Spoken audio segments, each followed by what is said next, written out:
This episode, Carnivore is packing its bags and heading to the cradle of humanity, South Africa, where we're going to be hunting plains game, cooking meat over an open fire, and sharing the experience with new friends. Well, we're about 4 hours from departure, heading down the road to South Africa. So I figured now that we're in the barn finishing up packing, it'd be a good opportunity to take a look at some of the paperwork you're going to need in order to bring guns. Now, yes, it's boring, but without paperwork, you're not going to get anywhere because, unfortunately, a lot of other governments are not as permissive when it comes to firearms, such as the South Africans. So the first piece of paper we're going to need is this, which is a letter of intent from whoever we're going to be hunting with. In this case, it's our PH who will be meeting over there. Once you have that, you then need a notarized copy of your passport. So that's signature page and ID page. You're going to need that right there. Then you are going to need a copy of the South African Police Service SAPS 520 form, which is your application for a temporary firearms permit when you're in South Africa. So that's 3 pieces of paper you need so far. And then you're going to need one final piece, which is from Customs and Border Protection, which is Form 4457. And this is simply a record of what you're taking out of the country with you. And that helps you when you land and also when you're bringing the guns back. So once you have all 4 pieces of paper with you, you can then hopefully go on board an airline. Unless, of course, you're flying British Airways. Now, if you're flying with British Airways, you need to send a notification to them 72 hours in advance, telling them that you are flying with firearms. And if you don't do that, then they won't let you board the plane. Screw British Airways because they're dicks. We're flying with Qatar Airways now, who don't require 72 hours notice, and they do, however, require you just to let them know. So we're going to pack up here, take all our pieces of paper with us, head to the airport, and hopefully make it onto an aircraft. Alright guys, it's another chapter in Iain's adventures of flying with firearms. We're currently in JFK trying to change planes between leaving Phoenix last night, where I checked in at 8 p.m. It's now 20 after 9, according to the clock behind me. And so far, my bags have not shown up. Alright, well, we made it through with 5 minutes to spare. Had to get the guns, recheck the guns. 3 Port Authority cops showed up, who were very good professional. And then the TSA had to do their thing again. So, like, why did I do it in Phoenix? All right, we are now on the ground in South Africa. The sun is shining, I've got coffee, my bags have arrived. I'm just gonna check my main bag here just to make sure the ammo made it over as well. So far, you know, I've been on the road now for about 3 days. I mean, I've certainly been wearing the same clothes for 3 days.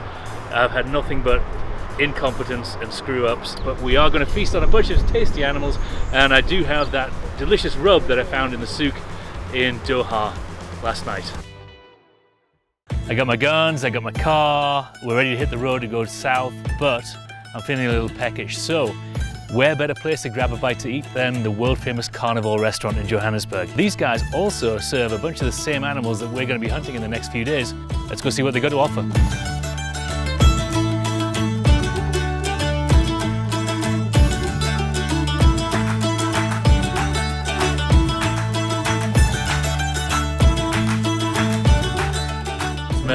You guys obviously can't smell it here, but you can smell the wood smoke. There's definitely a flavour of this nice smoked meat here. Can't wait to see what it tastes like.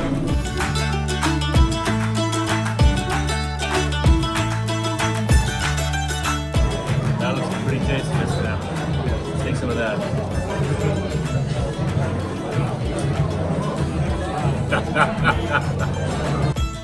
Unlike in the US, the sale of wild game in restaurants is perfectly legal, which was great news for me as it offered a chance to see what I'd be getting myself in for. Needless to say, with Nyala, zebra and warthog on the menu, I wasn't disappointed. Thank you.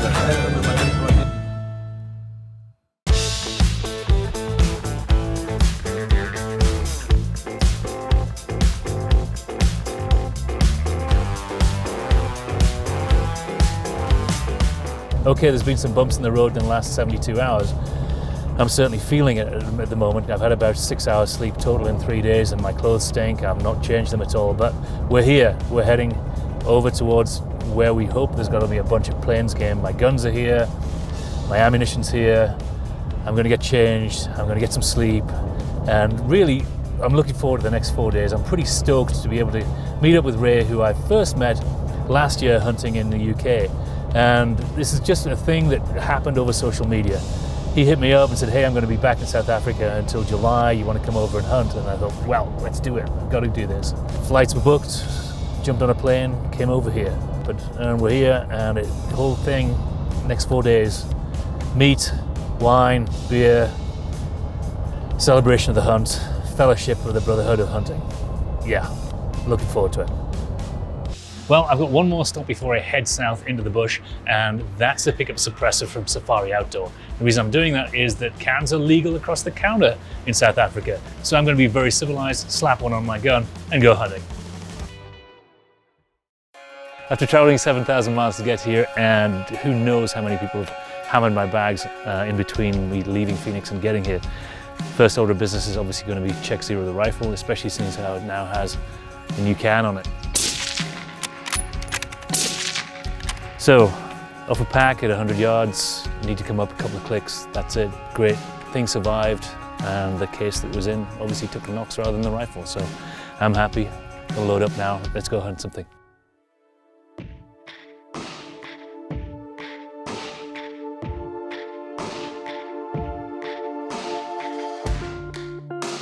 So we were just checking out some giraffes, and we were just getting in the truck when Ray spots an Iala bull, and he goes, well, can't really pass that up. Normally we wouldn't do anything like that. It was this close to the truck, but hey, man, there's one that he was looking to cull anyway, and it's time to go. So hit him. Looks like we got our first one on the ground.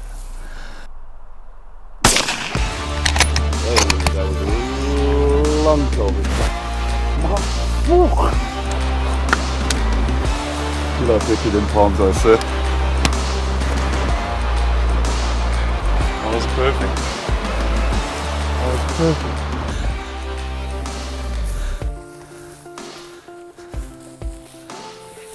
He's beautiful. And I'd also like to see what you look for in a mature Nyala bull. When you look at their face, and we'll point out a few more to you. Over here, when they go pitch black like that, I mean, Ray has seen probably many more Nyala than I have in his taxidermy company. When they get like that worked down piece here, and pitch black in here, and they lose all of that red, that's when you know you're shooting yourself a fully mature animal. A beautiful, infamous Nyala bull.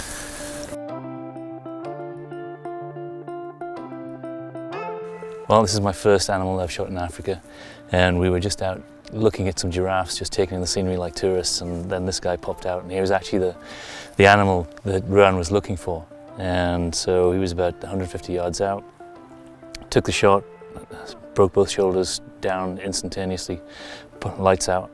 And although we're screwing around doing grip and grin photos right now, it's not the real purpose of this trip. The real purpose of this trip is to get something like this magnificent bull here and get him processed and get him on the grill, and we're going to have a campfire tonight, drink some whiskey and share some tales. Hunting was never really in our family. When I was about 13, 14 years old, I got taken out by my cousin on my first hunt. Went to go shoot something for the pot. So they took me out to go shoot an impala. That got me all excited and keen on it, and from there was just kind of a chain reaction. It just went. I decided, hey, I'm made for this. I'm made for the outdoors and farming life, and I decided to pursue further. Went to go study agriculture. From there decided, no, hunting is the only way. Hunting benefits Africa in such a way that people don't want to recognize it. With regards to our tourism industry in South Africa, hunting is part of tourism. The amount of money that gets brought into the country through tourism and hunting has got the largest portion of the pie. So without hunting, without bringing people in and putting dollars on the table, you are essentially going to be cutting out thousands and thousands of jobs. And not just the jobs, the animals. Placing in value onto an animal creates that opportunity for people to look after them. There's never been more animals in this country than now.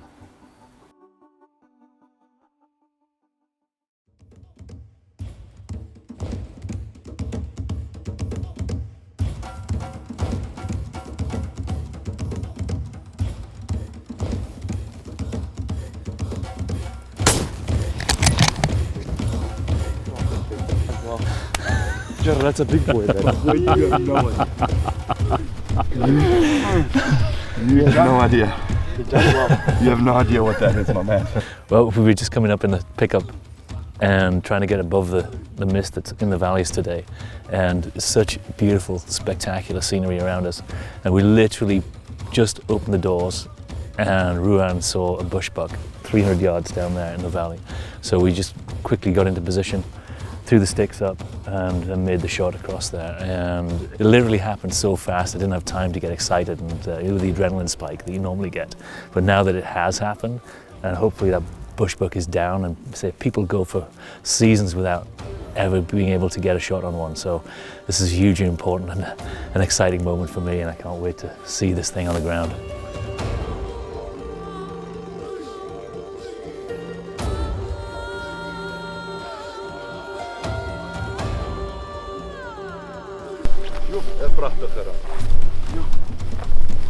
Wow. He didn't run very far, did he? No. Not at all. 2 meters. Yeah. What a man. After getting help hoisting the animal over my shoulders, I set off back uphill to the truck. According to Ruan and Ray, it's a long-standing tradition to carry out the bushbuck whole, as every part of the animal is used, including the bits you'd typically leave in the gut pile.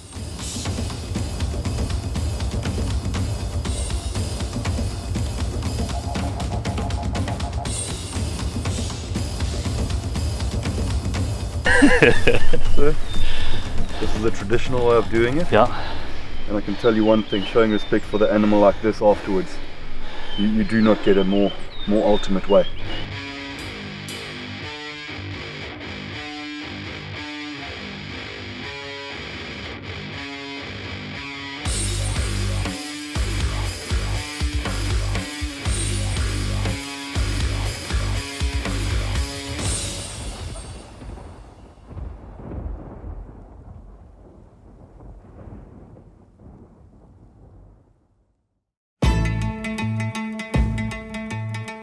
On the way back in, and we spotted the warthog just on the other side of the river, and sort of, okay, let's go get it.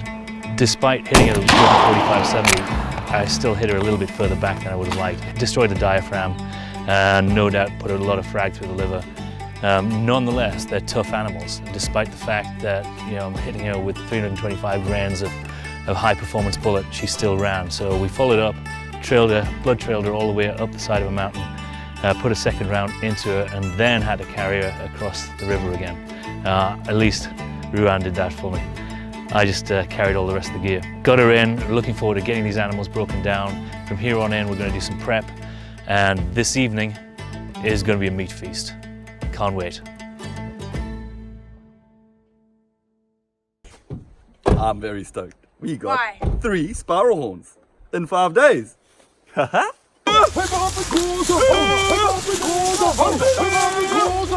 So we left around 7 this morning and got up onto the far side where we first saw that bushbuck. Yeah. And the very general vicinity. Ruan just took a little bit of a wander and looked off to our right, and then we saw 2 kudu bulls at 1,000 yards out. And so we put a stalk on them, put an epic stalk on them. The Umkomaas Valley. Ended up doing about a 200-yard low crawl in order to get into position, using cover. We were glassing for half an hour trying to find this thing, couldn't find it, and then it just stood up, and then it started just racking its horns against the bush. Dialed up the scope and then launched one, and he ran off. We thought, okay, well, give him a little bit of time, go track him down, and we spent 2 hours looking for him. And then Ruan called the cavalry, and we had some guys come in, take a look around for us, and they went, hey, it's right over there, pretty much. And it was 150 yards from where I shot him, and he piled up in the brush and hadn't traveled, very far at all, and we walked past him 3 times.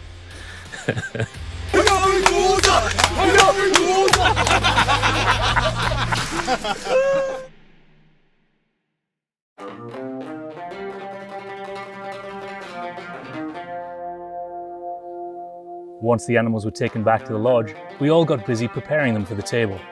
As a matter of principle, I tried to do as much of my own butchering as possible, so I wasn't going to miss out on the opportunity to give our African game the same respect as an elk. It's always good to check out once the animal's on the ground, just see how your bullet performed. And if it didn't perform, then change your equipment up. And this one, however, is a 120 grain Hornady GMX, launched from a 6.5 PRC, smashed both shoulders, took out the heart. And if we look inside, there's a ton of congealed blood, so we don't get really that much better performance than that.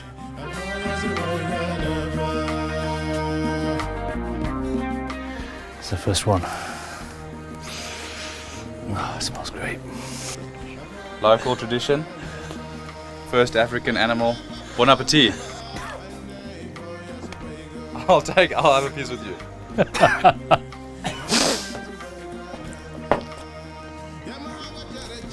No taste to it really.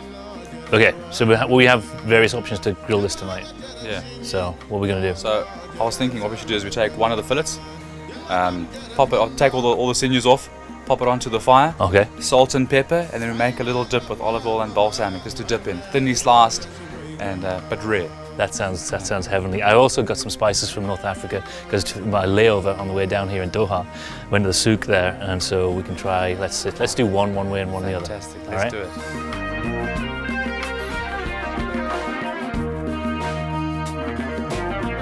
Okay, olive oil, Nyala tenderloin. This is my first time cooking Nyala. Just gonna add a little olive oil over the top of the meat here, and then we're gonna take the spice that I bought in Doha on my layover. Give that a little rub. Yeah, that's keeping heavy. While I prepared a little Nyala tenderloin, Ruan set to work on the warthog. He butterflied out one of the hams, then covered it in mustard powder and local acacia honey before slapping it on the coals. This was by far the best pork I've ever tasted.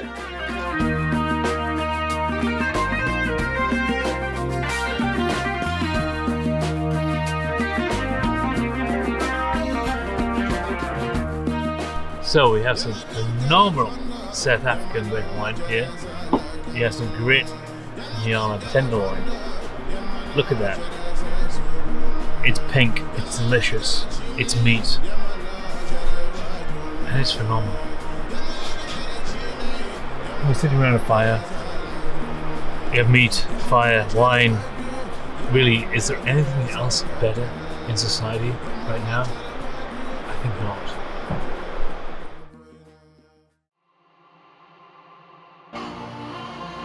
Well, we're on our way to deliver meat to the local village, and we've picked up a couple of hitchhikers en route, but everybody's showing up with their bowl or a bucket and a machete, and they're getting ready to partake and share in what we've been doing over the last week or so. So it's kind of a unique honor and a privilege that we're able to do this.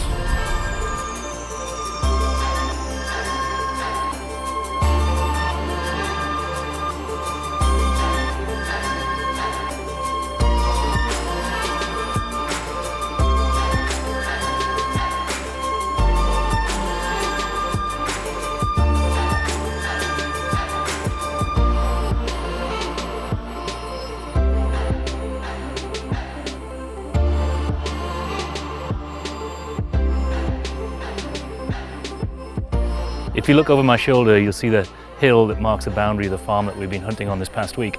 And this morning, we went in the meat locker, and everything that we didn't throw on the camp grill came down here. And we're distributing all the meat that we've harvested in the last few days out in front of the local primary school to the village that supports the farm, and the farm supports the village. So it's a huge privilege for us to be able to do this. And then to see people's faces when you hand them over a big chunk of meat, it's awesome. It makes it all worthwhile.